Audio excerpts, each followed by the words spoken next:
Heading डाल लिया range of quadratic expression.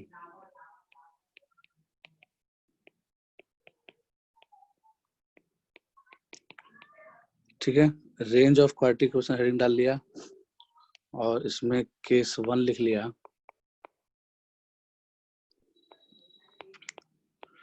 When domain is all real number.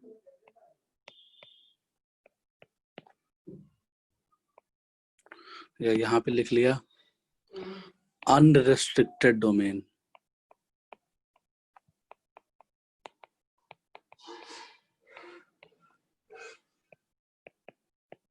ठीक है, इसका मतलब क्या हो गया, डोमेन क्या होता है, एक्स की वैल्यूज, एक्स की ऑल वैल्यूज, और रेंज क्या होता है, रेंज होता है वाई की सारी वैल्यूज। जैसे छोटा सा एग्जांपल लेके देख लिया, ग्राफ में ग्राफिकली डोमेन कैसे पहचानते हैं और रेंज कैसे पहचानते हैं।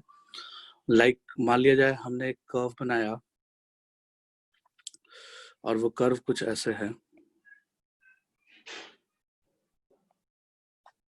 ठीक है,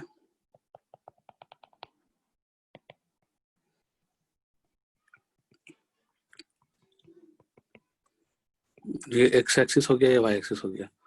मान लीजिए कि ये कोई सा भी कर्व है और अपने को अगर डोमेन चाहिए तो डोमेन का डेफिनेशन हमने क्या बोला था, all acceptable values of x. ठीक है, अब इसको हम ग्राफिकली डोमेन का दूसरा डेफिनेशन क्या समझ सकते हैं। जैसे मान लिया जाए कि हमने एक टॉर्च जला दिया ऊपर, तो जो शैडो बना होगा एक्स एक्सिस पे, यानी एक्स एक्सिस के परपेंडिकुलर अगर हम एक टॉर्च जलाएंगे, एक्स एक्सिस के परपेंडिकुलर अगर हम एक टॉर्च जलाएंगे तो कर्व जो है वो एक्स एक्सिस पे शैडो बनाया होगा यहाँ से लेके यहाँ तक। ठीक है, मान लो ये 1 से लेके 3 तक है सपोज, तो 1 से लेके 3 तक जो है वो एक्स एक्सिस पे शैडो बना होगा कर्व का। वैसे ही मान लिया जाए हमने एक टॉर्च ऐसे जलाया, वैसे ही मान लिया हमने क्या किया, एक टॉर्च ऐसे जलाया। अगर हम टॉर्च ऐसे जलाएंगे तो जो वाई एक्सिस पे शैडो मिलेगा अपने को, वो कहां से कहां तक मिलेगा, वाई एक्सिस पे शैडो मिलेगा यहां से लेकर के यहां तक। ठीक है, तो ये हो गया शैडो वाई एक्सिस पे। तो बेसिकली रेंज क्या होता है, इसको शैडो बोलो या ऐसे बोल सकते हो projection of graph on Y axis. ठीक है, और ग्रीन वाले को क्या बोलेंगे, projection of graph on X axis. तो इस वाले रीजन को क्या बोलेंगे, projection of graph on X axis. और इस वाले रीजन को क्या बोलेंगे, इसको बोलेंगे projection of graph on Y axis. ठीक है, तो डोमेन क्या होता है, ठीक है, डोमेन क्या बोलोगे, डोमेन ऑफ फंक्शन बोला जाए या फिर एक्स बोला जाए। तो एक्स बिलोंग्स टू, इस क्वेश्चन में क्या लिखोगे, एक्स बिलोंग्स टू क्लोज 1 से लेके 3, 1 से लेके 3 तक में प्रोजेक्शन है ग्राफ का एक्स एक्सिस पे, तो यही डोमेन हो गया। ठीक है, अगर रेंज पूछा जाए, रेंज ऑफ फंक्शन क्या होगा, तो रेंज जो होगा लाइक यहाँ पे हमने बना दिया, इसको मान लो 2 से लेके 7 लिख दिया। ठीक है, यहाँ पे 2 है, यहाँ पे 7 है, तो वाई एक्सिस पे जो प्रोजेक्शन हो गया ग्राफ का उसको बोलते हैं रेंज। तो यानी कि y बिलोंग्स टू क्या लिखोगे, y बिलोंग्स टू लिखोगे क्लोज 2 से लेके क्लोज 7। ठीक है, तो डोमेन और रेंज ग्राफ देख के लिख सकते हैं, किसी भी ग्राफ को देखा जाए तो उससे हम डोमेन और रेंज निकाल सकते हैं। ठीक है, समझ में आ रहा होगा बात। तो वाई एक्सिस पे जो प्रोजेक्शन होता है वो होता है रेंज, और जो एक्स एक्सिस पे ग्राफ का प्रोजेक्शन होता है वो होता है डोमेन। ठीक है, इसको लिख लिया। अब इसी मान लो हम थोड़ा सा अलग ग्राफ बनाते हैं और उसमें डोमेन रेंज बताना क्या आएगा।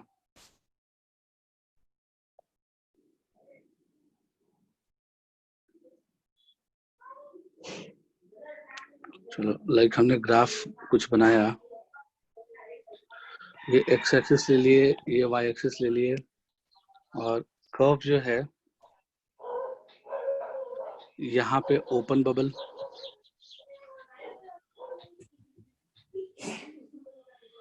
यहाँ पे ओपन बबल, कर्व जो है वो कुछ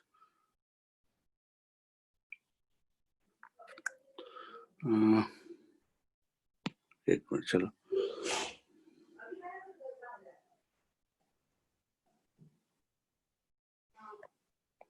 ये ओपन बबल फिर से आ गया मान लो,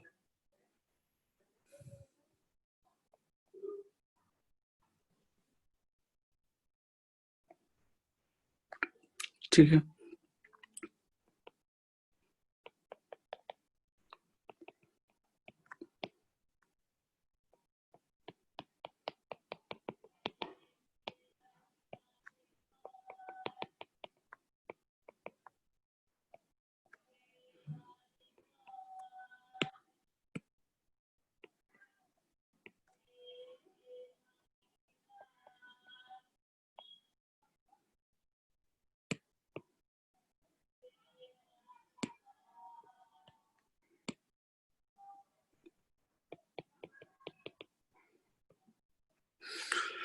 ठीक है, मान लो ये कर्व है और इसमें डोमेन और रेंज पूछा जा रहा है, तो इसका डोमेन बताना क्या होगा, डोमेन ऑफ फंक्शन, या फिर x बिलोंग्स टू क्या लिखेंगे, बताओ कोई डोमेन क्या आना चाहिए। ओपन 1 से लेकर क्लोज 9। ओपन 1 से लेके क्लोज 9, 3 पे क्या होगा, -3 किया तो हाँ तो हो जाएगा सही। इसका मतलब कि सिंपली क्या, शैडो बनाना है एक्स एक्सिस पे ग्राफ का। शैडो बनाओगे तो 1 पे ओपन आएगा क्या, 1 पे तो शैडो नहीं बनेगा, नहीं बनेगा ना, एग्जैक्टली 1 पे शैडो नहीं बनेगा, उसके आगे शैडो बनेगा, फिर 3 पे भी शैडो नहीं बनेगा, ठीक है, उसके आगे शैडो बनेगा और 9 पे शैडो बनेगा, एग्जैक्टली 9 पे शैडो बनेगा। तो ये जो ग्रीन से जो हमने रीजन दिखाया वो एक्चुअली में हमारा डोमेन है, ठीक है। तो डोमेन क्या बोलोगे, x बिलोंग्स टू ओपन 1 से लेकर के क्लोज 9 में से माइनस कर दिया 3 को, या ऐसे भी लिख सकते हैं x बिलोंग्स टू ओपन 1 से लेके ओपन 3 यूनियन ओपन 3 से लेके 9 क्लोज, ऐसे भी लिख सकते हैं, ठीक है। हाँ सर। ये तो डोमेन हो गया। अब इसमें अगर रेंज पूछा जाए कि रेंज ऑफ फंक्शन बताओ, तो रेंज ऑफ फंक्शन कैसे निकालेंगे, रेंज बता दो क्या आएगा।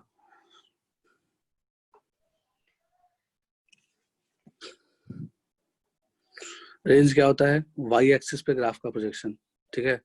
तो वाई एक्सिस पे ग्राफ का प्रोजेक्शन क्या आ रहा है, जल्दी से बताओ। क्लोज 6 से ओपन 1 से क्लोज 6 -5 नो। हाँ ओपन 1 से लेके क्लोज 6 6 -5। -5 क्यों करेंगे, तो वहाँ पे ओपन होगा या क्लोज होगा? हाँ। देख लो 5 पे 5 पे क्लोज होगा, 5 तो है ही रेंज में। जैसे देख लो, शैडो बनाओगे यार, टॉर्च जला लो ना, शैडो बनाओगे तो क्या दिखेगा, यहाँ पे ओपन में दिखेगा क्या, 1 पे, ये तो क्लियर है, ठीक है। उसके बाद ठीक है, 5 पे तो शैडो बन ही जाएगा ना। अरे भाई अगर तुम इधर टॉर्च जला रहे हो, ठीक है, इधर टॉर्च जला रहे हो, तो 5 पे क्या शैडो नहीं बनेगा, 5 पे यहाँ पे भी पॉइंट है, 5 पे यहाँ पे भी पॉइंट है, तो जब लाइट यहाँ से गुजरेगा, काइंड ऑफ समझ सकते हो, लाइट जब गुजरेगा तो यहाँ शैडो नहीं बनेगा, 5 पे, 5 पे तो शैडो बनेगा ही, हेलो, बनेगा ना 5 पे शैडो, हाँ सर। हाँ। तो 5 तो जैसे था वैसे नॉर्मल रहेगा ही रहेगा, 6 पे भी फिल बबल आएगा क्योंकि 6 पे भी शैडो बनेगा। तो इसका मतलब कि ओपन 1 से लेकर के क्लोज 6 तक कहा नहीं जाएगा, ठीक है। ये शैडो बनेगा कि नहीं बनेगा, सिंपली तुमको शैडो बनाना है, कौन सा इसमें बहुत दिमाग लगाना है ना। तो इसका जो रेंज आ जाएगा क्या आ जाएगा, ओपन 1 से लेके क्लोज 6, ठीक है, लिख लिया होगे।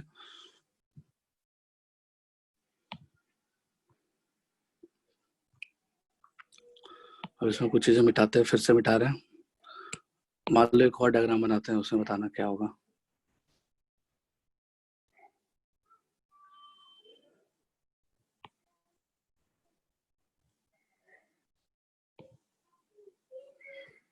चलो मान लो हमने एक्स एक्सिस ये लिया, वाई एक्सिस ये लिया, और ग्राफ जो है वो कुछ ऐसा बना।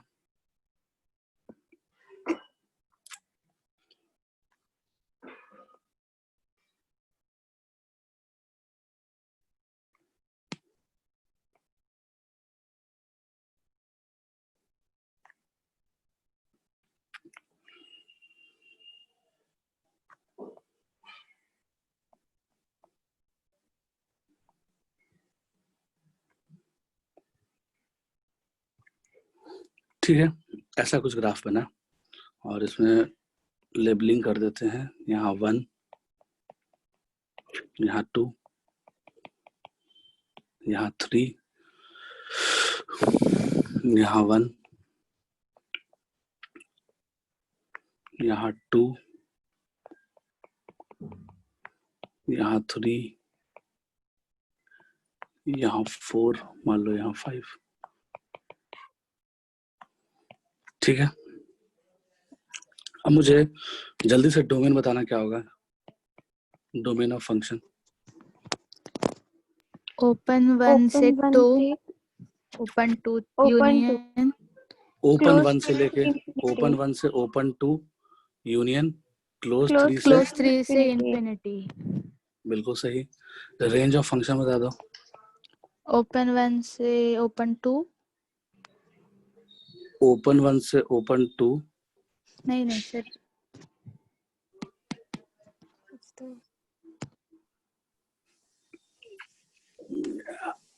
शैडो नहीं बना पा रहा, जल्दी से बनाओ ना शैडो।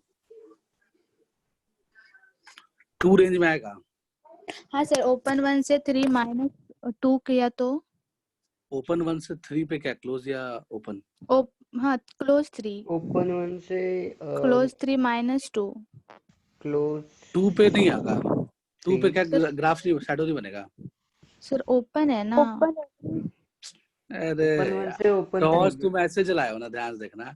टॉर्च तुम ऐसे जलाए हो ना, 3 टॉर्च ऐसे जाओ तो जो लाइटर यहाँ से गया होगा तो यहाँ से तो पार हो गया, यहाँ से लाइट निकल गया बाहर, ठीक है, लेकिन फिर यहाँ से नहीं निकल पाएगा ना, तो शैडो यहाँ पर नहीं बनेगा 2 पे। ओपन 1 से ओपन 3। अरे भाई देखो, ध्यान से देखना, हम सिंपल सा हाँ बात सर, बता रहे हैं। समझा अब। मान लो यहाँ पे ओपन है, यहाँ पे तो फील्ड है ना, तो लाइट तो हाँ। रुक ही जाएगा ना, हाँ, लाइट आगे कहाँ से जाएगा? हाँ सर हाँ, समझा अभी। नर्सरी में पढ़ रहे हो समझा तुम अभी लोग? समझा।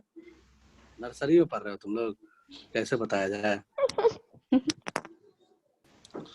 ठीक है, तो इसमें कहाँ शैडो क्या क्या बन जाएगा, देख लो। वाई एक्सिस में शैडो यहाँ ओपन रहेगा, ठीक है, यहाँ से लेके 3 तक तो पूरा रहेगा ही रहेगा, पूरा फील्ड रहेगा 3 तक, कोई समस्या नहीं है।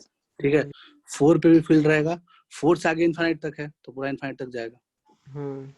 ठीक है ना, तो शैडो क्या लिखो, मतलब क्या लिखोगे, रेंज ओपन 1 से क्लोज 3 यूनियन, क्लोज 4 से इन्फिनिटी। बिल्कुल सही है। ठीक है, आ गया। तो ठीक है, डायग्राम देख के डोमेन रेंज तो लिख ही सकते हो आज तक, है ना, बाकी चीज आए ना है ये तो लिख ही सकते हो। ठीक है, कोई बात नहीं है। तो अब हम लोग आ जाते हैं वापस से क्वाड्रेटिक पे। इसको, इस डायग्राम को बना लो, जल्दी से लिख लो।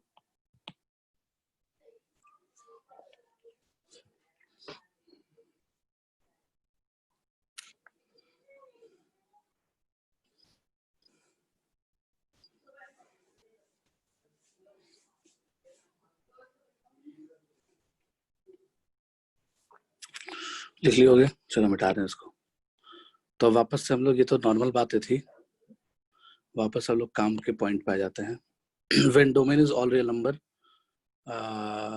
तो कोई भी क्वाड्रेटिक क्वेश्चन कैसा होता है, ठीक है, कैसा भी क्वाड्रेटिक क्वेश्चन हो, व्हाटएवर, किसी भी तरह का क्वाड्रेटिक क्वेश्चन हो, मान लो हम उसका रेंज की बात कर रहे हैं, है ना, हम रेंज निकालना सीख रहे हैं क्वाड्रेटिक क्वेश्चन का।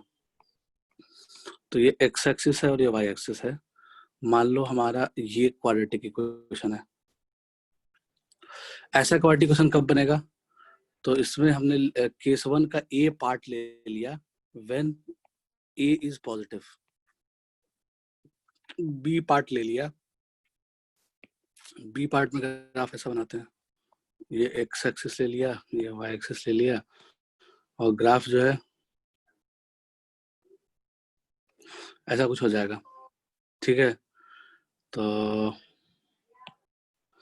तो हमने इसमें बी पार्ट में ले लिया कि जब ए नेगेटिव हो, तो जब कोई भी क्वाड्रेटिक का ए नेगेटिव होता है, ए मतलब क्या, क्वाड्रेटिक है क्या हमारा, क्वाड्रेटिक है y is equals to ax square plus bx plus c, तो कोफिशिएंट ऑफ x स्क्वायर को a बोल रहे हैं। जब a पॉजिटिव है तो ऐसा डायग्राम बन रहा होगा, जब a नेगेटिव है तो b में जो डायग्राम बनाया वैसा डायग्राम बन रहा होगा, ये डायग्राम बन रहा होगा। ठीक है, ओके। अपने को इसका रेंज चाहिए, यानी y एक्सिस से प्रोजेक्शन चाहिए। कैसे निकालोगे y एक्सिस से प्रोजेक्शन, तो बहुत ही क्लियरली दिख रहा होगा तुम्हें। जैसे मान लो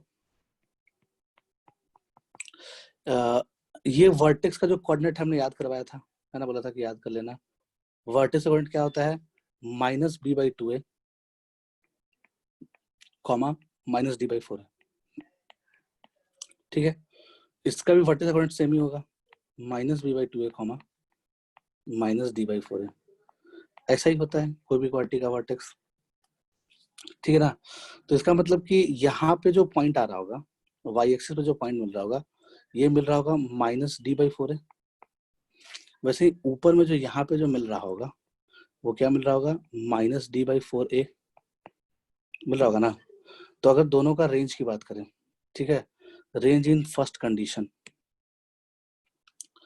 यानी कि रेंज ऑफ फंक्शन अगर हम निकालें फर्स्ट वाले में, तो y बिलोंग्स टू निकालें, तो y बिलोंग्स टू क्या लिखोगे, इसका जो y एक्सिस पे जो प्रोजेक्शन आएगा इस क्वाड्रेटिक का, वो क्या आएगा, देख पा रहे हो बात को, तो -d/4a से लेकर के ऊपर इन्फिनिटी तक जा रहा होगा y axis projection. y axis पे जो शैडो बन रहा होगा वो पूरा बन रहा होगा ऐसे, समझ पा रहे बात को, आया होगा समझ में। तो y एक्सिस पूरा ही फील्ड है। ठीक है, तो इसका जो रेंज लिखेंगे वो क्या लिखेंगे, y belongs to close -d/4a से लेके इन्फिनिटी। ठीक है, वैसे ही नेक्स्ट वाले में, इस वाले में रेंज क्या लिखेंगे, इस वाले में रेंज में दिख रहा होगा कि इसमें जो प्रोजेक्शन बनेगा है ना y एक्सिस पे, वो माइनस इन्फिनिटी से लेकर हाँ बिल्कुल सही क्लोज है। -d/4a। हाँ, हाँ, इसमें जो y बिलोंग्स टू आएगा वो आ जाएगा -इन्फिनिटी से लेकर के -d/4a क्लोज। ठीक है, समझ आ गया वहाँ। तो अब देख लो, इसमें domain is all real number हमने लिखा है, यानी कि डोमेन अनरिस्ट्रिक्टेड है। डोमेन क्या है, अनरिस्ट्रिक्टेड है। अनरिस्ट्रिक्टेड डोमेन का मतलब क्या हो गया कि अब इसका डोमेन लिखोगे तो x से x बिलोंग्स टू r आएगा, दोनों का आएगा ना। डोमेन अगर लिखोगे यानी x एक्सिस से प्रोजेक्शन देखो, तो x बिलोंग्स टू r आ रहा है क्या, हेलो,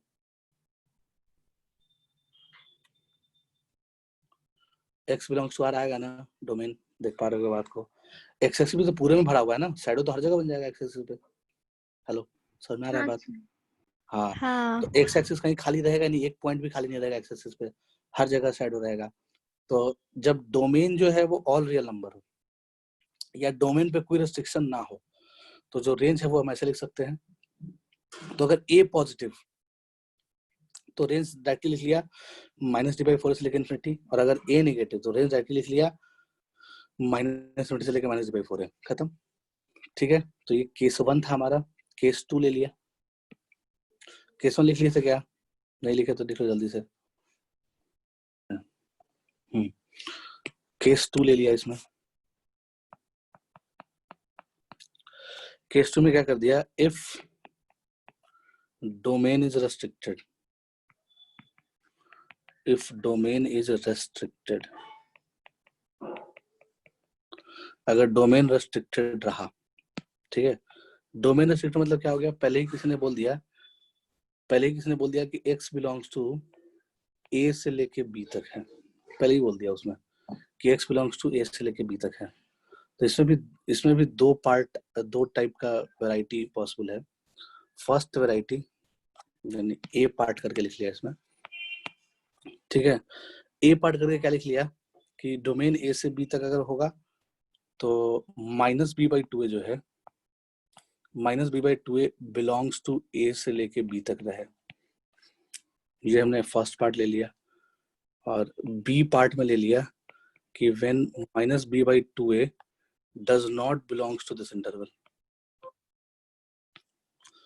तो कैसा कहानी बन रहा होगा वो देख लो, ठीक है, तो अपने को डायग्राम बनाने आना चाहिए। तो हमने क्या देखा, फर्स्ट वाले केस में, जैसे सेकंड वाला केस पहले बना लेते हैं। सेकंड वाले केस में ये एक्स एक्सिस ले लिए, ये वाई एक्सिस ले लिए, ओके। और इसमें जो डायग्राम बन रहा होगा इट वाज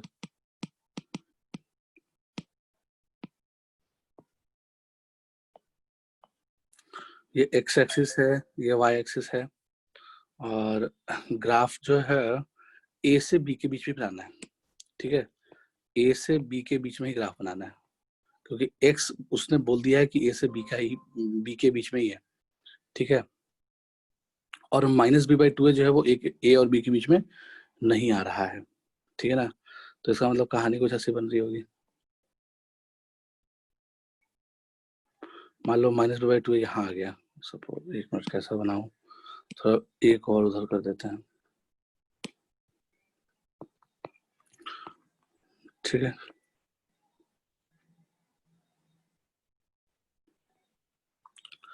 मान लो ऐसा कोई क्वाड्रेटिक है, ठीक है।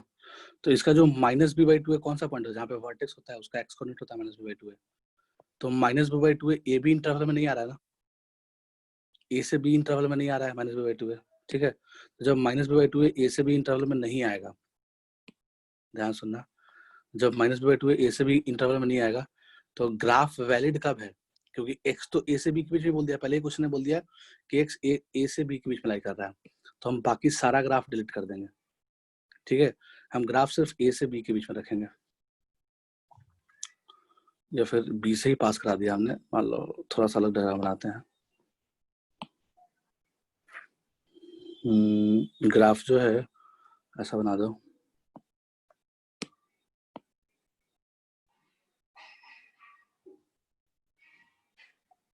चलो ऐसे बना लिए। तो सिर्फ a से b के बीच में ग्राफ वैलिड है, x जो है वो a से b के बीच में हो सकता है, तो हम क्या करेंगे बाकी ग्राफ को डिलीट कर देंगे, यानी हमारे लिए जो काम का ग्राफ होगा वो सिर्फ इतना पोर्शन होगा। कितना पोर्शन, तो काम का ग्राफ सिर्फ ये वाला पोर्शन होगा, क्योंकि ए से बी के बीच में ग्राफ का सिर्फ इतना ही पोर्शन आ रहा है, ए से बी के बीच में ग्राफ का सिर्फ इतना ही पोर्शन आ रहा है, ठीक है ना, बाकी नहीं आ रहा है। और -b/2 भी पीछे, ठीक है, ऐसा कुछ सिनेरियो आ सकता है। तो बाकी ग्राफ को देखना ही नहीं, बाकी तो इसी टाइम पास है, बाकी ग्राफ से मतलब ही नहीं है। इसका मतलब यूं कहो कि बाकी ग्राफ डिलीट कर सकते हो चाहो तो, है ना। तो बाकी ग्राफ को डिलीट कर देना, जो ब्लैक वाला पोर्शन दिख रहा है। तो ए से बी के बीच में ग्राफ का सिर्फ ये पोर्शन वैलिड है। तो यहाँ पे जो वैल्यू आ रही होगी, ए पे जो ये वैल्यू ले रहा होगा, ठीक है, ये क्या ले रहा होगा, f(a) ले रहा होगा, और बी पे जो वैल्यू ले रहा होगा ये f(b) ले रहा होगा, ठीक है। तो इसका जो तुम्हें रेंज दिखेगा वो क्या दिखेगा, f(a) से लेके f(b) तक का शैडो दिखेगा क्या, रेड वाले पार्ट का, क्योंकि ग्राफ का ब्लैक वाला पार्ट तो बनेगा ही नहीं, सिर्फ रेड वाला पार्ट बनेगा, क्योंकि डोमेन रेस्ट्रिक्टेड है, ए से बी तक ही है डोमेन। तो जो हमारा वाई एक्सिस पे शैडो बनेगा ग्राफ का, वो सिर्फ और सिर्फ fa से लेके fb तक बनेगा। अगर हमने fx इसको मान लिया, अगर हमने fx लिया है, f(x) is equal to quadratic ले लिया ax² plus bx plus c, तो इसमें x की जगह पे a डालोगे तो y क्या मिलेगा, f(a) मिलेगा, x की जगह पे b डालोगे तो y क्या मिलेगा, f(b) मिलेगा, ठीक है। तो f(a) से लेके f(b) तक ही इसका रेंज आना चाहिए। तो इस केस में जो हम y लिखेंगे, y बिलोंग्स टू f(a) से लेकर के f(b), ठीक है, ओके। मान लो थोड़ा सा हम ग्राफ डिलीट किए, मान लीजिए ग्राफ कुछ ऐसा रहता, ग्राफ तो कैसे भी हो सकता था, है ना। मान लो डाउनवर्ड टाइप का ग्राफ होता मे बी, तो अगर डाउनवर्ड टाइप का ग्राफ होता तो ऐसा मान लो ग्राफ होता डाउनवर्ड टाइप का। तो अगर डाउनवर्ड टाइप का ऐसा ग्राफ होता तो ए से लेके बी के बीच में, थोड़ा सा ये पॉइंट भी डिलीट होगा, अपने को जो डोमेन रेस्ट्रिक्ट कर दिया ना, बोला कि ए से बी के बीच में ही डोमेन, उससे बाहर नहीं है, ठीक है। तो डोमेन जो है वो सिर्फ ए से लेके बी के बीच में ही है। ओके, फिर से ग्राफ बनाना देख लेना। तो यहाँ पे -b/2a है, यहाँ पे a है, यहाँ पे b है। तो f ऑफ b क्या आ जाएगा? f ऑफ b निकाल लिया पहले तो f ऑफ b आएगा यहाँ पे, ये हमारा कहलाएगा f of b। f of a क्या कहलाएगा? f ऑफ a हमारा मान लो ये बन जाएगा, तो ये बन जाएगा f ऑफ a। ठीक है, समझ पा रहे बात को? तो इसमें हमने क्या देखा कि जब x लिमिटेड है, x रेस्ट्रिक्टेड है, a से b के बीच में ये, तो a से b के बीच में ग्राफ का कौन सा पोर्शन बन रहा है? सिर्फ ये वाला पोर्शन बन रहा है ग्राफ का, कोई और पोर्शन नहीं बन रहा है। समझ में आ रहा होगा बात? कोई और पोर्शन नहीं बन रहा होगा, ठीक है ना? तो ग्राफ का सिर्फ यही पोर्शन बन रहा होगा, कोई और पोर्शन बन ही नहीं रहा होगा। ठीक है, तो सिर्फ रेड वाला पोर्शन का देखें तो रेड वाला पोर्शन का जो रेंज आएगा वो ये वाला पार्ट आएगा ना? तो उस केस में रेंज क्या लिखोगे? y बिलोंग्स टू क्या लिखोगे? उस केस में हमने देखा कि अभी एफ ए से लेके एफ बी आया था पिछला क्वेश्चन में, इस बार क्या आ जाएगा? एफ बी से लेके एफ ए आ जाएगा, क्योंकि एफ बी छोटा है ना, तो इंटरवल में पहले छोटा नंबर लिखते हैं ना। इंटरवल में पहले 2 से लेके 3 लिखोगे ना, क्योंकि 3 से लेके 2 लिखना गलत बात है, क्योंकि पहले छोटा नंबर लिखते हैं इंटरवल में। ठीक है, जो पहले आता है, तो पहले एफ बी आएगा क्योंकि एफ बी छोटा है। ठीक है, तो एफ ऑफ बी से लेकर के एफ ऑफ ए आएगा। तो हमने इसमें क्या सीखा? इसमें ये सीखा कि ऐसे क्वेश्चनों में क्या करेंगे? ऐसे क्वेश्चनों में हम सबसे पहले क्या करेंगे, जब भी अपने को ऐसा कुछ मिल जाए, यानी केस 2 का बी टाइप का सीन मिल जाए कि डोमेन रेस्ट्रिक्टेड है ए से लेके बी तक और -b/2a उसमें नहीं आ रहा हो, -b/2a जो यानी कि जो वर्टेक्स वाला जो एक्स कोऑर्डिनेट है वो उसमें उस इंटरवल में नहीं आ रहा हो, -b/2a उस इंटरवल में नहीं आ रहा हो। तो अगर -b/2a उस इंटरवल में नहीं आएगा तो तो हम क्या करेंगे उस केस में? एफ ऑफ ए निकाल लेंगे और एफ ऑफ बी निकाल लेंगे, दोनों निकाल लेंगे। ठीक है, एफ ऑफ ए और एफ ऑफ बी निकाल लिया, जो छोटा उसको पहले लिख लिया। तो लिखने का तरीका क्या हो गया? y belongs to minimum of F of A comma F of B से लेकर के maximum of F of A comma F of B. तो ये लिखने का तरीका हो गया उसी बात को। ठीक है, हमने क्या लिखा ये? तो हम क्या बोल रहे थे? हाँ, ये एक्चुअली में क्या हो गया? Minimum of F of A F of B, maximum of F of A F of B. समझ में आ रहा है बात? ठीक है, मिनिमम का मतलब क्या हो गया? एफ ए और एफ बी में जो मिनिमम है उसको पहले लिख लिया, कॉमा एफ ए और एफ बी में जो मैक्सिमम है उसको बाद में लिख लिया। तो ऐसे केसेस में हमेशा रेंज क्या होगा? यही होगा, y belongs to minimum of F A comma F B. F A और एफ बी का वैल्यू निकाल लो, दोनों में जो मिनिमम आएगा उसको पहले लिख लिया, एफ ए और एफ बी का वैल्यू निकाल लिया, दोनों में जो मैक्सिमम आ गया उसको बाद में लिख लिया इंटरवल में, वही हमारा रेंज आ जाएगा। ठीक है, समझ में आ गया होगा बात? लिख लो इसको।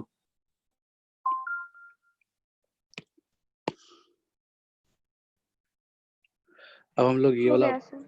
हाँ, अब लोग ए पार्ट में देख लेते हैं क्या कहानी होगा। ए पार्ट में क्या हो गया? -b/2a बिलोंग्स टू ए से लेके बी के बीच में आ जाए तो क्या सिचुएशन हो सकती है वो देख लिया हमने। तो ये एक्स एक्सिस बना लेते हैं, ये वाई एक्सिस बना लेते हैं। ए भी कहीं भी डाल दिया, लाइक ए यहाँ डाल दिया, बी यहाँ डाल दिया। ग्राफ जो है क्वाड्रेटिक का वो कुछ ऐसा है।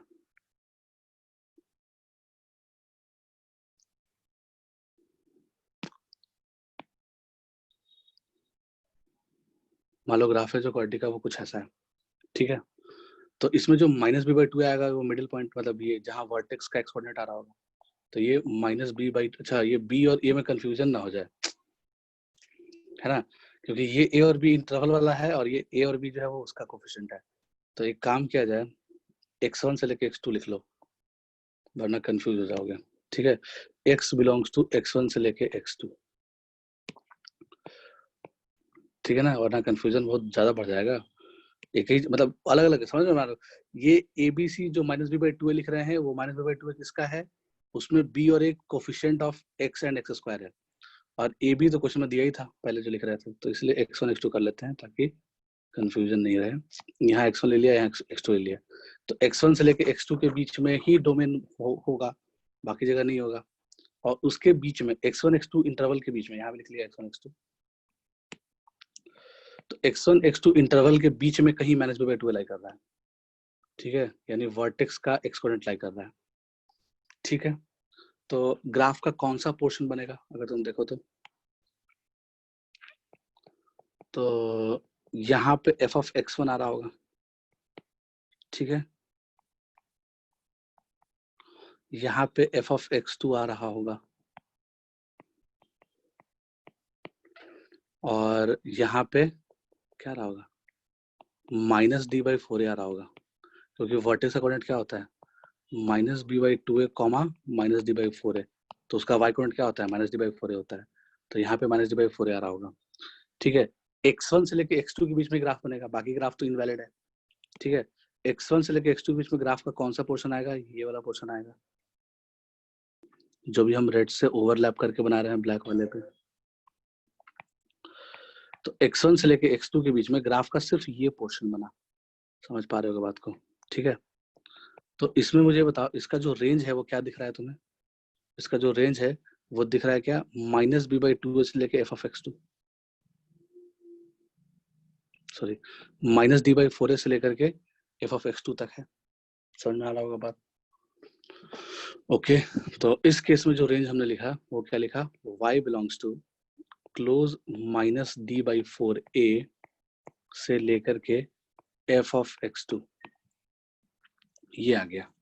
ओके, अगर मान लो दूसरा सिचुएशन इमेजिन करो, लाइक मान लिया जाए हमने इधर x एक्सिस बनाया, इधर y एक्सिस बनाया, x1 x2 कहीं ले लिए,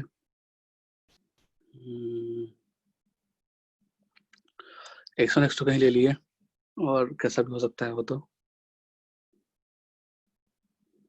ओके ठीक है, मान लिया जाए डायग्राम इसमें थोड़ा लोअर टाइप का बना लेते हैं, समझ में आ जाएगा। डायग्राम सपोज हमने ऐसा बना लिया, ठीक है, इसमें x1 x2 कहाँ मान लेते हैं, x1 सपोज यहाँ ले लिया, x2 मान लिया जाए यहाँ ले लिया, और ये तो ऑफ कोर्स -b/2a है। तो हमारा जो ग्राफ वैलिड है वो कहाँ से कहाँ के बीच में वैलिड है,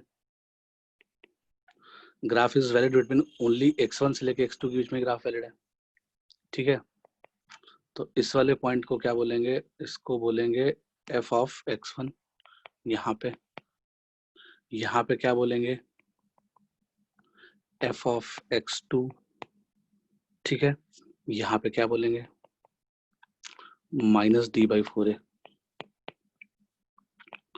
-d/4a, ठीक है, समझ में आ रहा होगा बात, ओके, -d/4a। तो अब इसमें क्या करेंगे, जब ऐसा केस रहेगा तो ग्राफ का कौन सा पोर्शन वैलिड होगा, x1 से लेके x2 के बीच में ग्राफ का सिर्फ ये वाला पोर्शन बन रहा है, x1 से लेके x2 के बीच में ग्राफ का सिर्फ ये पोर्शन बन रहा है, कोई और तो बन नहीं रहा है पोर्शन,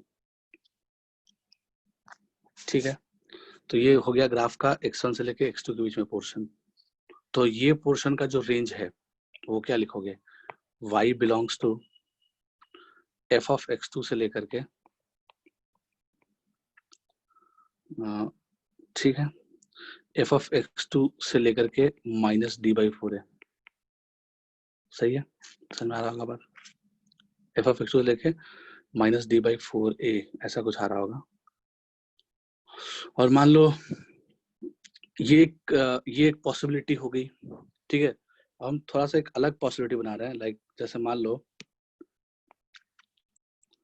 इसी में कहानी ऐसा हो जाती, x1 यहाँ नहीं होता, x1 मान लो यहाँ नहीं होता, ठीक है, तो x1 यहाँ नहीं होता तो कहाँ होता भाई, x1 यहाँ ले लेते हैं, सपोज x1 को मान लो यहाँ ले लेते हैं, ये हमारा x1 हो जाता सपोज। तो अगर हमारा x1 यहाँ पे हो जाता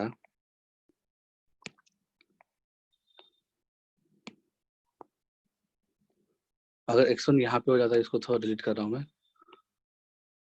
अभी क्या आया था, fx2 से लेके वहां तक आया था। अगर x1 यहाँ पे हो जाता तो ग्राफ का कौन सा पोर्शन वैलिड होता है? ये पूरा पोर्शन वैलिड होता है ग्राफ का, क्योंकि अपने को x1 से लेकर के x2 के बीच में ही ग्राफ बनेगा, उसके बाहर नहीं बनेगा ग्राफ। तो ग्राफ का ये वाला पोर्शन वैलिड होता है, ठीक है। तो ये जो कहानी आती है, ये क्या आ जाती है, f ऑफ x1 आ जाता है यहाँ पे, ठीक है। ऊपर में आ जाता है -d/4 है।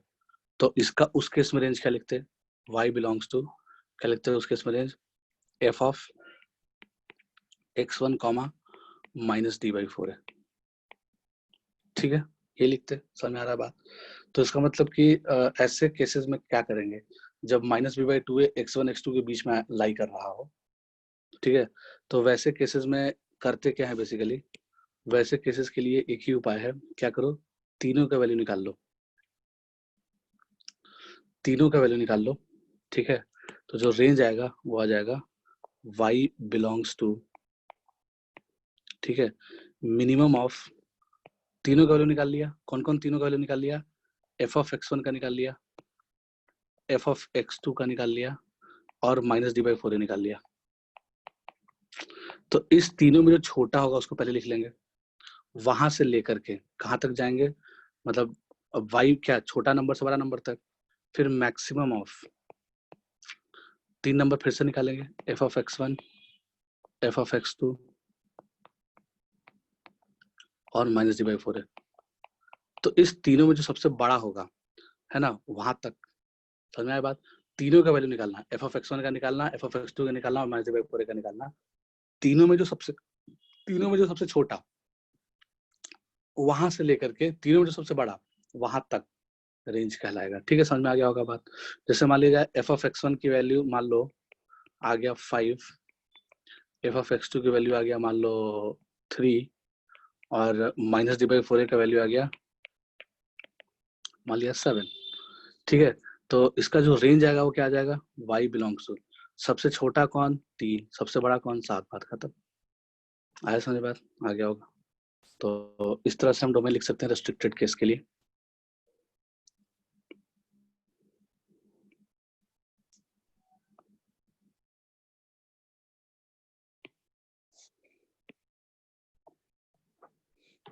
छोटे मोटे क्वेश्चन कैसा कैसा बन सकता है, तो खुद ही बना लोगे, कोई दिक्कत तो है नहीं। लेकिन छोटा सा क्वेश्चन ले लिया, फाइंड मिनिमम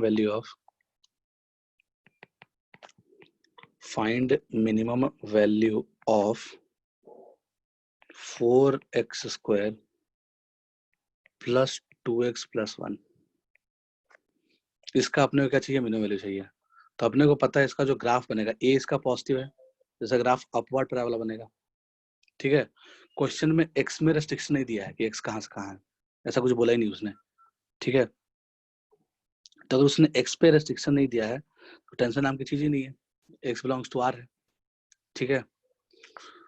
तो यानी कि पूरे ही कर्व का देखना पड़ेगा रेंज। तो find minimum value of 4x² plus 2x plus 1 अगर निकालना है अपने को, ठीक है, तो हम क्या करेंगे, अपने को पता चल गया कि इसका ये ग्राफ अपवर्ड टाइप का होगा, व्हाटएवर कैसा भी हो। तो एक्स एक्सिस कहीं भी हो, पता नहीं एक्सिस कट भी कर रहा है कि नहीं कर रहा है, अपने को नहीं पता, कट भी कर सकता है नहीं भी कर सकता है, मान लो चलो कट कर रहा होगा सपोज, ठीक है। या कट करे चाहे नहीं करे, उससे क्या मतलब, अपने को मतलब क्या है, इस वाले लाइन से मतलब है, यही मिनिमम वैल्यू हो जाएगा, ठीक है। तो जब अपवर्ड पैराबोला होगा तो मिनिमम वैल्यू क्या हो जाएगा, y इक्वल्स टू -d/4 है। कोई भी हॉरिजॉन्टल लाइन के क्वेश्चन कैसे लिखते हो, जैसे मान लो हमने x एक्सिस बनाया, y एक्सिस बनाया, ठीक है। अब एक हॉरिजॉन्टल लाइन ऐसे पास कर रहा है 0,3 से, ठीक है। तो इसका इक्वेशन क्या लिखते हो, y बराबर 3 लिखते हो ना, तो वही बात है। तो y इक्वल्स टू -d/4 से पास करेगा, y इक्वल्स टू -d/4, ये लाइन आ गया हॉरिजॉन्टल लाइन, ठीक है। ये मिनिमम वैल्यू हो जाएगा इसका। तो इसका जो मिनिमम वैल्यू डायरेक्टली निकाल लिया, कैसे निकाल लिया, minimum value is equals to -d/4 है, -d/4a, एक वैल्यू कितनी 4, तो या 4a पहले फॉर्मूला लिख लिया, ऐसा कुछ आ रहा होगा। तो माइनस टाइम्स ऑफ b² बोले तो कितना 4, b² -4ac,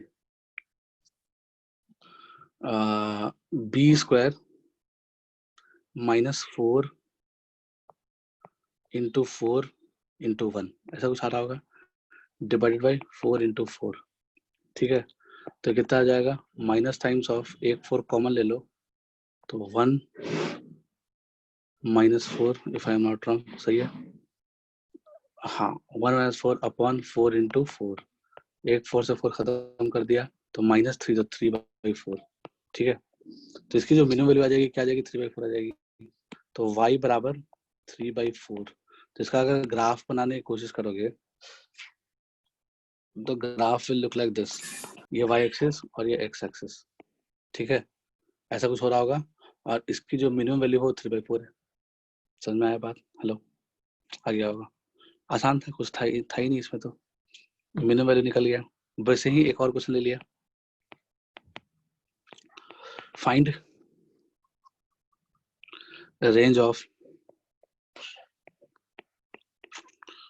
range of y equals to x square minus 2x plus minus 3। इसका अपने क्या निकालना है, रेंज निकालना है। तो रेंज निकालने के लिए अब देखो x पे कोई रेस्ट्रिक्शन नहीं दिया है, इसका मतलब x के बारे में कुछ नहीं बोला, मतलब कि x बिलोंग्स टू r है। ठीक है, तब इसका रेंज निकालना है। तो पूरा ही क्वाड्रेटिक बन रहा होगा, कोई क्वाड्रेटिक का पार्ट नहीं होगा, ये पूरा का पूरा क्वाड्रेटिक ही होगा। तो इसका जो क्या बोल रहे थे, वही इसका -d/4 निकाल लो पहले। तो -d/4 क्या आएगा, तो minus times of 4 b square minus 4ac, तो +4 into 3 divide by 2a, sorry हाँ -d/4 है ना, 4 इंटू 1 ऐसा कुछ आ रहा होगा। 4 कॉमन लेके कैंसिल करा दिया, तो minus times of 1 + 3 divide by 1, तो -4 आ जाएगा। तो इसकी जो पूरी की वैल्यू आ गई वो -d/4 में -4 आ गया। ठीक है, -d/4 की वैल्यू आ गई -4। अपवर्ड पैराबोला बनेगा कंफर्म। तो ये जो क्वाड्रेटिक होगा कुछ इस तरह का होगा। ठीक है, और x एक्सिस यहाँ कहीं आ रहा होगा, ऐसा कुछ x एक्सिस आ रहा होगा, और y एक्सिस जो है वो कुछ ऐसे कुछ आ रहा होगा, ये y एक्सिस आ रहा होगा। तो y एक्सिस -3 पे कट कर रहा होगा, कर्व जो है y एक्सिस को -0, -3 पे कट कर रहा होगा। ठीक है, जो इसकी मिनिमम वैल्यू आ रही होगी वो ये वाली लाइन आ रही होगी। ठीक है, और ये क्या आ रहा होगा, y बराबर -4 आ रहा होगा। ठीक है, तो इसका जो रेंज है वो क्या दिखेगा तुम्हें, -4 से लेकर इनफिनाइट पूरा। ठीक है, तो इसका जो रेंज बोलेंगे, range of function will be close -4 से लेके इन्फिनिटी। ठीक है, इजी था, देख लिए। तो ये जो क्वेश्चन था इसका पार्ट 1 करके लिखे, मतलब ये पार्ट ए ले लिया, पार्ट ए में ले लिया when x belongs to r, तो रेंज बताना है, यानी find range of this, part A में x बिलोंग्स टू r, तो रेंज क्या आ जाएगा, -4 से लेके इन्फिनिटी। ठीक है, अब मान लो इसमें केस 2 में कुछ रेस्ट्रिक्शन दे देते हैं, x में डोमेन में कोई रेस्ट्रिक्शन दे दिया जाए। तो लाइक हमने पार्ट 2 में क्या किया, पार्ट 2 में कर लिया, जब x बिलोंग्स टू, इसी क्वेश्चन के लिए, जब x बिलोंग्स टू 0 से लेके 3 रहे तब रेंज क्या आएगा, है ना। जब x 0 से 3 के बीच में लाई कर रहा हो, तो जब x 0 से 3 के बीच में लाई करेगा तो ग्राफ का कौन सा पोर्शन पिक्चर में आएगा। ठीक है, तो x 0 से लेकर के 3 के बीच में लाई करे, अब ये इसका रूट कहाँ पे है, इसका रूट निकाल सकते हो क्या, तो रूट से क्या मतलब है, f3 निकाल लिया, 0 से 3 के बीच में, तो 0 पे निकालना ही पड़ेगा।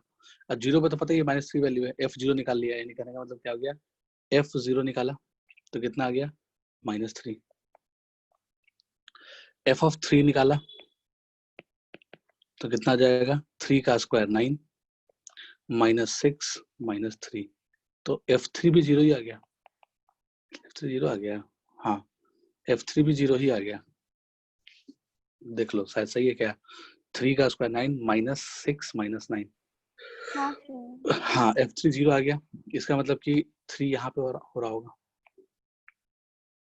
ठीक है, तो बोल रहा है कि 0 से लेके 3 के बीच में ग्राफ का कौन सा पोर्शन आ रहा होगा, 0 से 3 के बीच में अगर तुम देखो तो ग्राफ का सिर्फ ये वाला पोर्शन आ रहा होगा,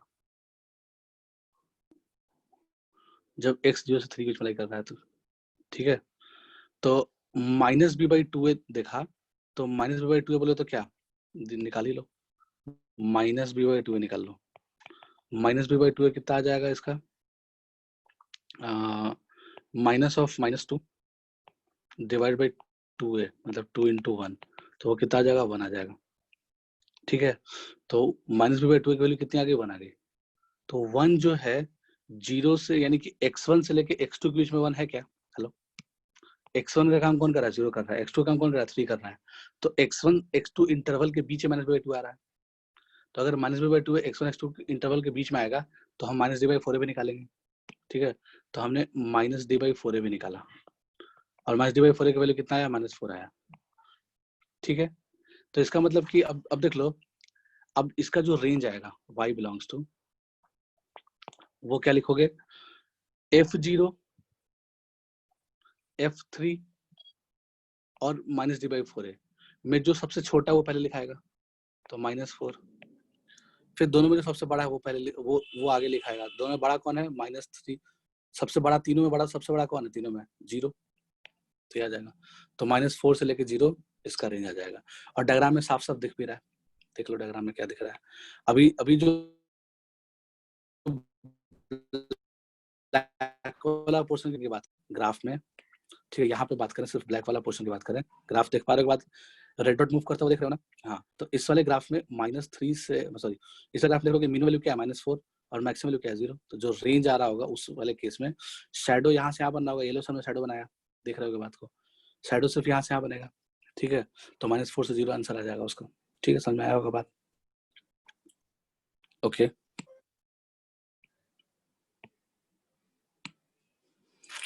ठीक है, लिख लिए। अब इसी में पार्ट 3 करके लिखते हैं। इसी क्वेश्चन में अपने क्या करना है, पार्ट 3 बनाना है। और चलो सी पार्ट करके लिख लिया, सी पार्ट करके लिख लिया क्या, कि इस बार जो है x -2 से लेके 0 के बीच में है, तो इस बार x बिलोंग्स टू -2 से लेके 0 के बीच में है। तो देख लो, ये बताओ, -b/2a क्या x1 x2 इंटरवल में लाई कर रहा है क्या? हेलो, -b/2a क्या 1 है, नहीं लाई कर रहा है ना। तो इसका मतलब कि अपने को सिर्फ दोनों से मतलब है, f(x1) से मतलब है और अपने को f(x2) से मतलब है। तो f(x2) की वैल्यू आ गई -3, यानी f0 की वैल्यू आ गई -3। f ऑफ -2 का निकाल लेंगे तो कितना आ जाएगा, -2 का होल स्क्वायर 4 + 4 -3, तो कितना आ जाएगा, 4 4 8, 8 में से 3 गया 5, बिल्कुल सही है, 5 आ गया। तो अब इसका रेंज क्या आ जाएगा, y बिलोंग्स टू, दोनों में सबसे बड़ा, दोनों में सबसे बड़ा कौन, सॉरी सबसे छोटा पहले लिखेंगे -3, फिर सबसे बड़ा कौन, 5, खत्म बात। तो -3 से लेके 5 इसका रेंज आ जाएगा। एक्चुअली में कहानी ऐसी बन रही थी, अगर इसको डायग्राम से देखो तो डायग्राम x की वैल्यू क्या है, -2, -2 पे वैल्यू कितना ले रहा है, ये 5 ले रहा है। -2 यहाँ कहीं आ रहा होगा, तो -2 पे फंक्शन वैल्यू ले रहा है 5 और 0 पे ले रहा है 3। तो हमारा जो ग्राफ बनेगा, ग्राफ का कौन सा पोर्शन पिक्चर में आएगा, ग्राफ का सिर्फ ये वाला पोर्शन पिक्चर में आएगा। -2 से लेकर के 0 के बीच का ही ग्राफ आएगा ना पिक्चर में, जब x -2 से 0 के बीच में हो रहा हो। तो ब्लैक से जो हमने ग्राफ बनाया, ग्राफ का सिर्फ वही पोर्शन पिक्चर में आएगा, बाकी सब तो डिलीट करना है अपने को। ठीक है, तो वो पोर्शन जो है कहाँ से कहाँ वैल्यू, -3 से लेकर 5 के बीच में आंसर ले रहा है, वैल्यू ले रहा है, यानी उसका जो y एक्सिस प्रोजेक्शन है वो ये है, -3 से लेकर 5, तो आंसर आ जाएगा। ठीक है, समझ में आ गया होगा बात।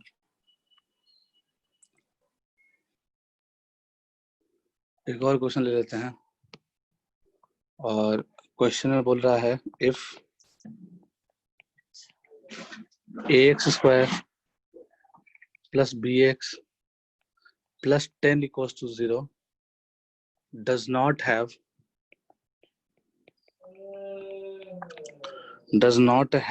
real and distinct roots. Does not have real and distinct roots. Find minimum value of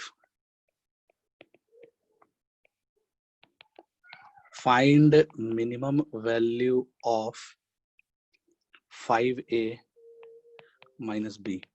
ये क्वेश्चन है। क्वेश्चन में क्या बोल रहा है कि ax square plus bx plus 10 equal to 0 का रियल एंड डिस्टिंक्ट रूट नहीं है। तो इसका मतलब कि रियल एंड डिस्टिंक्ट रूट कब होता है? जब d 0 से बड़ा होता है। ठीक है, तो जब रियल एंड डिस्टिंक्ट रूट नहीं है, जब रियल एंड डिस्टिंक्ट रूट नहीं है, तो जो d आएगा वो लेस देन इक्वल टू 0 आएगा। यानी कि d नेगेटिव हो सकता है, यानी इमेजिनरी रूट हो सकता है, और रूट्स बराबर हो सकता है, यानी कि d बराबर 0 हो सकता है, कहने का मतलब। तो इसका मतलब कि दोनों चीजें हो सकती है, तो d less than equal to 0 लिखेंगे। ठीक है, समझ आ रहा होगा बात। तो d जो है वो हमारा लेस देन इक्वल टू 0 है।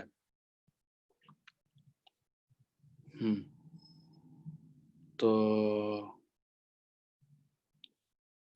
इसका डिस्क्रिमिनेंट निकाल लो। डिस्क्रिमिनेंट कितना आ जाएगा? डिस्क्रिमिनेंट में तो गड़बड़ हो जाएगा, ऐसा तो नहीं निकाल पाएंगे। ठीक है, बी स्क्वायर, फिर देखते हैं ट्राई करके।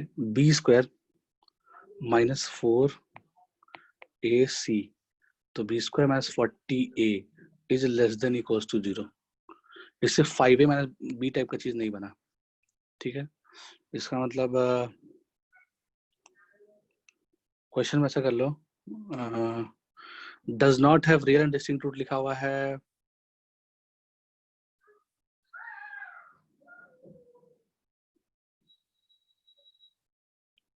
ओके, तो अगर इसके रूट्स रियल एंड डिस्टिंक्ट नहीं है, इट मींस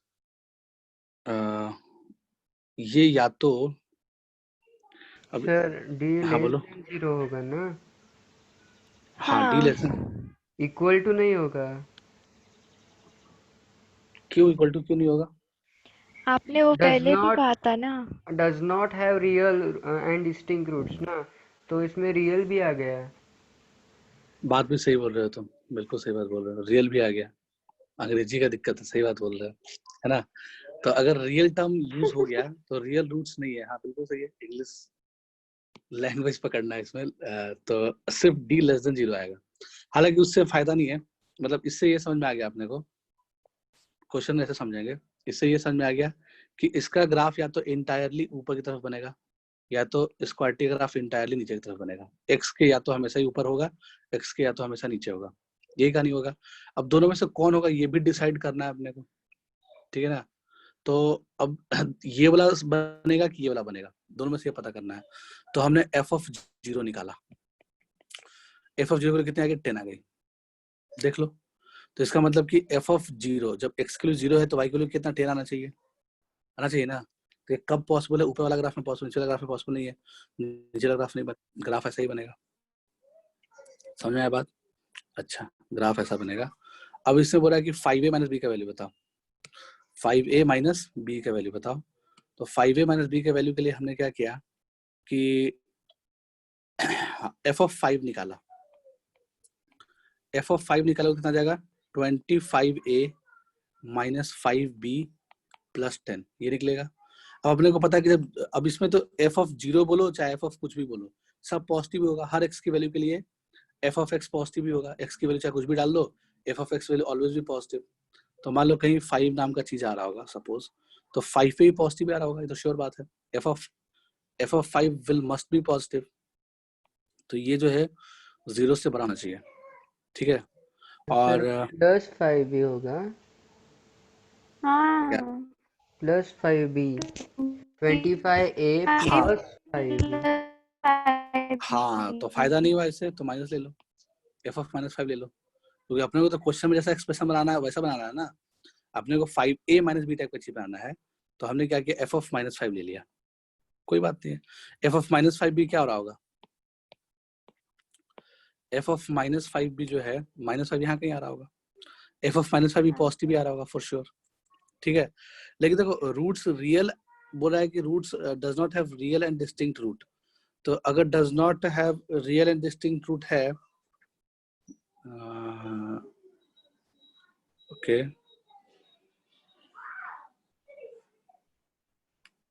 तो इक्वालिटी भी साइन होल्ड करेगा, है ना। यानी कि अंग्रेजी का दिक्कत नहीं था, बात वही है, घूम फिर के देख लो। यानी कि does not have real distinct root का मतलब कि या तो ऐसा ग्राफ बन सकता है या तो ऐसा ग्राफ ही बन सकता है। आपने को नहीं पता कैसा बनेगा, समझ आ रहा है बात? अगर does not have real and distinct roots है तो ग्राफ ऐसा भी बन सकता है, ठीक है, समझ में आ रहा है कि नहीं आ रहा है, यानी कि कैसे सर? टच करता हुआ, ठीक है, रियल एंड इक्वल, नहीं देखो सर, नहीं। नहीं, गड़बड़ा रहे हो तुम, है ना। हाँ, कंफ्यूज। अंग्रेजी नहीं में नहीं, गलती नहीं कंफ्यूज करो, हो अच्छा रहे ठीक हैं। है, ठीक है, सुनो, क्वेश्चन में रियल एंड डिस्टिंक्ट लिखा हुआ है, हाँ तो कंफ्यूजन हटा लो यार, अंग्रेजी का दिक्कत है ना, हाँ क्योंकि इसमें मैंने वैल्यू निकाल नहीं पाओगे ना अगर इक्वालिटी होल्ड नहीं करेगा तो। अगर रियल एंड डिस्टिंक्ट है तो इसका मतलब, और एक वर्ड हो गया सिर्फ रियल एंड इक्वल। हाँ क्वेश्चन देखो, क्वेश्चन में अगर इसको बोलना होता ना कि इसके इमेजिनरी रूट्स हैं तो वो डिस्टिंक्ट वर्ड यूज करता ही नहीं। क्वेश्चन वाले को अगर बोलना होता कि इसके इमेजिनरी रूट्स हैं तो बोलता है कि does not have real roots, खत्म बात। तब हम डी नेगेटिव लेते, तब हम ऊपर वाला ग्राफ लेते, इस तरह का ग्राफ लेते, ठीक है। बट क्वेश्चन ने बोला कि रियल एंड डिस्टिंक्ट रूट नहीं है ना, तो इसका मतलब कि रियल एंड इक्वल वाला केस भी शामिल है उसमें और इमेजिनरी वाला केस भी शामिल है। नहीं समझे। नहीं समझे बात को? अरे तीन ही वैरायटी का रूट होता है ना, या तो रियल एंड डिस्टिंक्ट होता है, या तो रियल एंड इक्वल होता है, या इमेजिनरी होता है, ठीक है। हाँ अगर क्वेश्चन में बोल दिया कि does not have real and distinct root तो इसका मतलब ये केस नहीं है, तो इसका मतलब कि या तो ये हो सकता है या तो ये हो सकता है। रूट्स हाँ। या तो इमेजिनरी हो जाए या रियल एंड इक्वल हो जाए, हाँ, अब है ना। समझा। हाँ, अच्छा। तो रूट्स या तो रियल एंड इक्वल हो जाए या इमेजिनरी हो जाए, ठीक है। और अपने को ये भी पता चल गया कि f0 10 के बराबर है ना, तो यानी कि अपवर्ड पैराबोला ही बनेगा, ऊपर की तरफ ही होगा, ये भी श्योर हो गया। ये f0 बराबर 10 क्या क्या इन्फॉर्मेशन दे रहा है कि f ऑफ x पॉजिटिव है, इसका मतलब कि ऊपर वाला केस आएगा, नीचे वाला केस नहीं आ सकता है, ये केस नहीं इस तरह केस नहीं आ सकता है, समझ में आया बात। तो इसका मतलब इसका जो ग्राफ बनेगा, ठीक है, वो ग्राफ कैसा कैसा बन सकता है, उसको उस पर थोड़ा सा सोचते हैं, उस पर विचार किया जाए कि इस क्वालिटी का जो ग्राफ है वो किस किस तरीके का बन सकता है, क्या क्या वेराइटीज पॉसिबल है उसमें। तो मान लो ऐसा भी हो सकता है कि अब चूंकि अपने को पता है कि इसका C पॉजिटिव है, C 10 है, तो 0,10 से पक्का पास कर रहा होगा फॉर श्योर, है ना। 0,10 यानी कि 10 पॉइंट से पास कर रहा होगा कर्व। अब 10 पॉइंट से पास करने वाला कर्व मान लो एक ऐसा टच भी कर सकता है, अपने को नहीं पता, टच भी कर सकता है, ऊपर ऊपर भी जा सकता है, अपने को कुछ नहीं पता भाई, ऐसा भी हो सकता है, समझ में आ रहा है बात, है ना। ऐसा भी हो सकता है, समझ में आ रहा होगा बात, ऐसा भी हो, हाँ, ऐसा भी हो सकता है, कैसा भी हो सकता है भाई, कोई दिक्कत नहीं है, ठीक है, हो सकता है ना ऐसा। तो मान लो कि -5 यहीं पे आ गया, ठीक है, तो f ऑफ -5 0 के बराबर भी हो सकता है, पॉसिबिलिटी है। f ऑफ -5 0 के बराबर भी हो सकता है, पॉसिबिलिटी है। अगर f ऑफ -5 0 के बराबर नहीं होगा, ठीक है, सपोज ये वाला डायग्राम लेते, बहुत अलग अलग कलर से बनाते तो और समझ में आ गई, ज्यादा ही हो गया समझना, ठीक है। फिर से बनाता हूँ डायग्राम। ये x एक्सिस ले लिया और ये y एक्सिस ले लिया, और ये जो पॉइंट है इस पॉइंट को बोल दिया 0,10 पॉइंट। अब यहां से ग्राफ अगर बनाना है तो एक पॉसिबिलिटी है ग्राफ की ऐसी, एक पॉसिबिलिटी है ग्राफ की ये, दूसरी पॉसिबिलिटी है ग्राफ की, और भी पॉसिबिलिटी हो सकता है भाई, कोई दिक्कत थोड़ा है, दूसरा ग्राफ तुम ऐसे ही बना सकते हो। यानी कि अभी तक सिर्फ आपने ये पता है कि ग्राफ ऊपर की तरफ बनेगा क्योंकि f0 0,10 से पास करेगा, और इसके रूट्स इक्वल हो सकते हैं या इमेजिनरी हो सकते हैं, ये पता चलना। तीसरा ग्राफ का जो पॉसिबिलिटी है वो कुछ इस तरह का भी हो सकता है, ग्राफ इससे पास करता हुआ, इससे पास करता हुआ कुछ ऐसा ग्राफ, ये भी हो सकता है, ठीक है। चौथा मतलब हर तरह का पॉसिबिलिटी बना सकते हो तो, ठीक है। तो रूट्स इमेजिनरी हो सकते हैं या रियल एंड इक्वल हो सकते हैं, ठीक है ना, रूट्स इमेजिनरी हो सकते हैं या फिर रियल एंड इक्वल हो सकते हैं, ग्राफ तो ऐसे ही बन सकता है, ठीक है। तो हमने क्या देखा कि मान लो कि सपोज एग्जाम्पल के तौर पे -5 यहीं पे आ जाता, ठीक है, तो अगर -5 यहाँ पे होता तो अगर हम रेड वाला ग्राफ लेते तो f ऑफ -5 कैन बी 0 बराबर हो सकता है, f ऑफ -5 पॉसिबिलिटी है। अगर मान लो ये वाला ग्राफ होता, येलो वाला ग्राफ होता या ब्लू वाला ग्राफ होता, तो उस केस में f ऑफ -5 क्या होता, अगर हम येलो वाला ग्राफ लें या ब्लू वाला ग्राफ लें तो उस केस में f ऑफ -5 क्या आएगा, पॉजिटिव आएगा क्या, हेलो, आएगा कि नहीं आएगा, आएगा नहीं आएगा? हेलो, नहीं समझ पा रहे इस बात को। मान लो येलो वाला ग्राफ लिए, अगर हम येलो वाला ग्राफ लेंगे तो एफ ऑफ -5 ये मिलेगा ना, -5 पे वैल्यू क्या लेगा येलो वाला, ये लेगा ना वैल्यू, तो पॉजिटिव आएगा ना। हेलो, मान लो येलो ब्लू वाला ग्राफ भी लिए तो भी एफ ऑफ -5 यहाँ पे आएगा। समझ में आया बात? तो रेड वाले ग्राफ के लिए एफ ऑफ -5 0 आ रहा है, ब्लू वाले ग्राफ के लिए एफ ऑफ -5 यहाँ पे आ रहा है, पॉजिटिव आ रहा है। येलो वाला ग्राफ के लिए एफ ऑफ -5 यहाँ पे आ रहा है। समझ आया बात? तो एफ ऑफ -5 कैन बी 0 या 0 से बड़ा।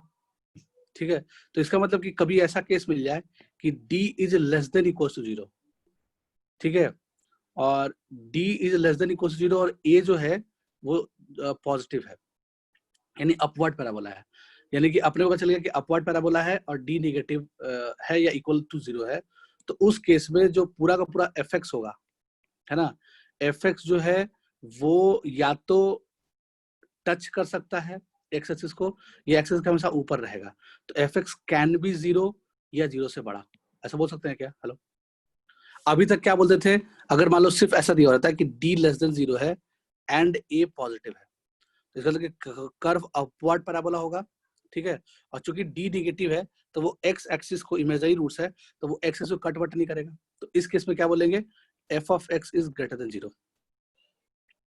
समझ में आया बात? यानी fx जो है वो x चाहे कुछ भी हो जाए, इज ऑलवेज x चाहे कुछ भी हो जाए, for all x belongs to r, x चाहे कुछ भी हो जाए fx इज ग्रेटर देन 0। समझ में आया कि नहीं आया? अगर d नेगेटिव है यानी कि रूट्स इमेजिनरी है, रियल है ही नहीं, तो रियल एंड इक्वल वाला केस भी नहीं है, तो एक्सेस को टच करने का बात है ही नहीं, एक्सेस का हमेशा ऊपर ऊपर ही होगा। तो जब d नेगेटिव है और a पॉजिटिव है तो fx is greater than 0 for all x belongs to r लिखेंगे। और अब जब d नेगेटिव है, सॉरी नेगेटिव या 0 के बराबर भी हो सकता है d, और a 0 से बड़ा है, तो ग्राफ जो है, ग्राफ की दो पॉसिबिलिटी बनती है कि या तो ग्राफ हमेशा एक्सेस के ऊपर ऊपर हो जाए या ग्राफ एक्सेस को छूता हुआ ऊपर ऊपर हो जाए। तो उस केस में क्या बोलेंगे, fx, उस केस में बोलेंगे fx is greater than equal to 0। क्या बोलेंगे, fx is greater than equal to 0। समझ में आया बात? यानी इक्वल टू 0 भी हो सकता है fx for all belongs to r। आ रहा है समझ में बात? हेलो, आ गया होगा आई होप जो बोलना चाह रहे हैं। तो इसका मतलब कि यहाँ पे जो इंफॉर्मेशन निकला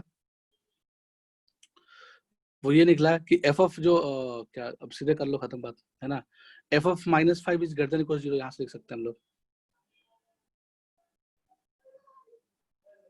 तो लिख लिया f of -5 is greater than equal to 0।